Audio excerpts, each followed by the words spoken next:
dan juga sekaligus mencari aktivitas-aktivitas yang bisa merusak kelestariannya. Oke? Anak-anak, sebelum kita membaca materi, Bunda ingin bertanya terlebih dahulu ya. Bunda ingin bertanya kepada semuanya ya. Siapa yang pernah pergi ke kebun binatang? Saya. Semua pernah kan? Banyak hewan-hewan dan tumbuhan di sana? Banyak. Banyak ya? Oke, kalau gitu Zidan, tolong sebutkan 3 hewan yang pernah Zidan temui di kebun binatang. Juga ciri-cirinya. Ular, ciri-cirinya tidak mempunyai kaki, benar ya? Karena ular adalah hewan melata. Dia bergeraknya menggunakan otot perut ya. Yang kedua, ayam, ada ayam hutan ya, ada ya. Ciri-cirinya apa? Apa? Jengger, punya tanduk di kaki, namanya taji. Taji ya. Berarti betul semua disebutkan teman-teman ya. Oke, tepuk tangan semuanya. Kemudian selanjutnya Bunda ingin bertanya kepada Wahyu sama Del ya. Coba lihat sebelahnya. Wahyu lihat Wahyu ya. Kira-kira apakah kalian sama bentuk wajahnya? Apakah ada ciri-cirinya ada yang sama atau berbeda? Berbeda. Yang menjadikan perbedaan apa? Ya, Ririn perempuan, Wahyu laki-laki ya. Itu adalah perbedaan gender ya. Kemudian kita ke Dila dan Virgi. Kira-kira nih ya, fisiknya berbeda atau sama antara Dila dan Virgi? Bedanya di mana? Oh iya, kan benar terjadi kakak. Oh iya betul, kalau Dila tidak ada ya. Berarti itu juga merupakan salah satu ciri-ciri atau karakteristik yang dimiliki oleh manusia. Baik tumbuhan, hewan maupun manusia, semua adalah makhluk hidup memiliki ciri-ciri dan karakteristiknya masing-masing. Semua dipengaruhi oleh yang namanya genetik atau keturunan. Ya. Baik, sekarang anak silakan buka halaman 170. Kita mulai membaca. Silakan dimulai dengan Zidan. Nah, anak-anak, tadi Bunda sudah bertanya ya kepada anak-anak tentang ciri-ciri fisiknya antara diri kita dengan teman-teman. Ciri-ciri fisik yang ada pada hewan yang kita temui di kebun binatang, ya kan? Nah, tadi kita juga sudah membaca buku. Sekarang lihat di sini Bunda memiliki sebuah peta persebaran flora dan fauna yang ada di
dengan baik ya. Jika ada yang tidak mengerti bisa ditanyakan kepada Bunda. Oke, ini untuk kelompok 1. Silakan tentukan judul tulisnya dan siapa yang akan presentasi nanti ya. Ini untuk kelompok 2. Silakan tentukan judul tulisnya dan siapa yang akan presentasi. Silakan dikerjakan sekarang.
Kira-kira dari hasil presentasi teman-teman, apakah ada yang ingin bertanya?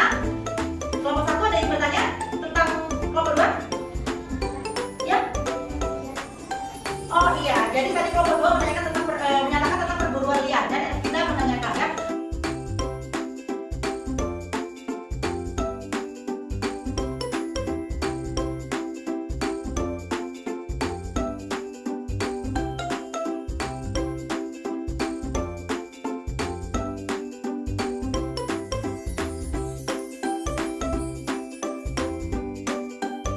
Jadi ada lagi mau tanyakan anak-anak? Tidak ada. Oke ya, terima kasih ya sudah sama anak-anak. Tepuk tangan untuk semua.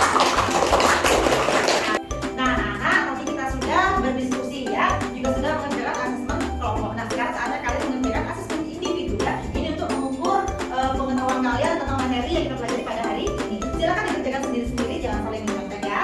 Dikerjakan dengan baik. Nah bagaimana anak-anak, sudah selesai mengisinya? Sudah ya, bisa mengambil kembali ya.